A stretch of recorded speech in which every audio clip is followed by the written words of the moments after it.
अस्य श्री अर्गला स्तोत्रमन्त्रस्य विष्णुर्ऋषिः अनुष्टुप्-छन्दः श्रीमहालक्ष्मीर्देवता श्रीजगदम्बा प्रीतये जपे विनियोगः।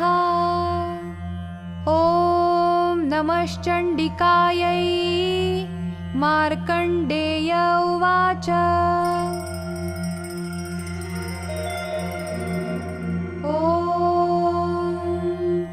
जयन्ती मङ्गला काली भद्रकाली कपालिनी दुर्गा क्षमा शिवा धात्री स्वाहा स्वधा नमोऽस्तु ते। जय त्वं देवि चामुण्डे जय भूतार्तिहारिणी जय सर्वगते देवी कालरात्रि नमोऽस्तु ते। मधुकैटभविद्रावि विधातृवरदे नमः। रूपं देहि जयं देहि यशो देहि द्विषो जहि महिषासुरनिर्णाशि भक्तानां सुखदे नमः। रूपं देहि जयं देहि यशो देहि द्विषो जहि रक्तबीजवधे देवी चण्डमुण्डविनाशिनी। रूपं देहि जयं देहि यशो देहि द्विषो जहि शुम्भस्यैव निशुम्भस्य धूम्राक्षस्य च मर्दिनी। रूपं देहि जयं देहि यशो देहि द्विषो जहि वन्दिताङ्घ्रियुगे देवी सर्वसौभाग्यदायिनी। रूपं देहि जयं देहि यशो देहि द्विषो जहि अचिन्त्यरूपचरिते सर्वशत्रुविनाशिनी। रूपं देहि जयं देहि यशो देहि द्विषो जहि न तेभ्यः सर्वदा भक्त्या चण्डिके दुरितापहे। रूपं देहि जयं देहि यशो देहि द्विषो जहि स्तुवद्भ्यो भक्तिपूर्वं त्वां चण्डिके व्याधिनाशिनी। रूपं देहि जयं देहि यशो देहि द्विषो जहि चण्डिके सततं ये त्वामर्चयन्तीह भक्तितः।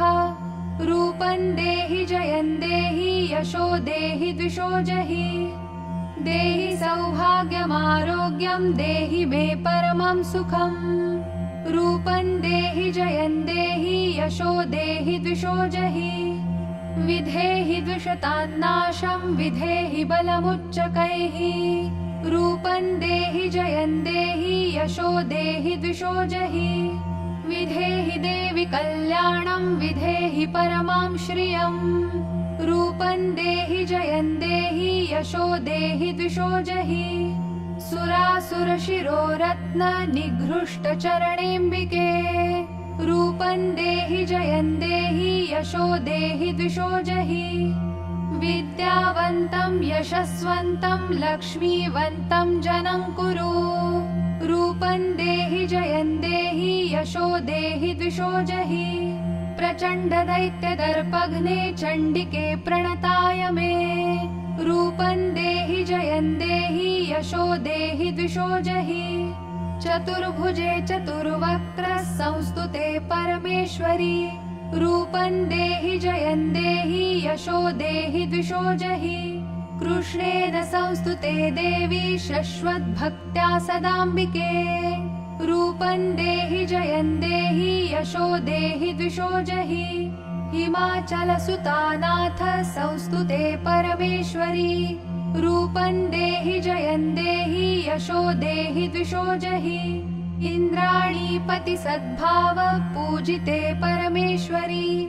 रूपं देहि जयं देहि यशो देहि द्विषो जहि देवी प्रचण्ड दोर्दण्ड दैत्यदर्प विनाशिनी। रूपं देहि जयं देहि यशो देहि द्विषो जहि देवी भक्तजनोद्दाम दत्तानन्दोदयेऽम्बिके। रूपं देहि जयं देहि यशो देहि द्विषो जहि पत्नीं मनोरमां देहि मनोवृत्तानुसारिणीं तारिणीं दुर्गसंसार सागरस्य कुलोद्भवाम्। इदं स्तोत्रं पठित्वा तु महास्तोत्रं पठेन्नरः स तु सप्तशती संख्या वरमाप्नोति सम्पदाम्। इति देव्या अर्गला स्तोत्रं सम्पूर्णम्।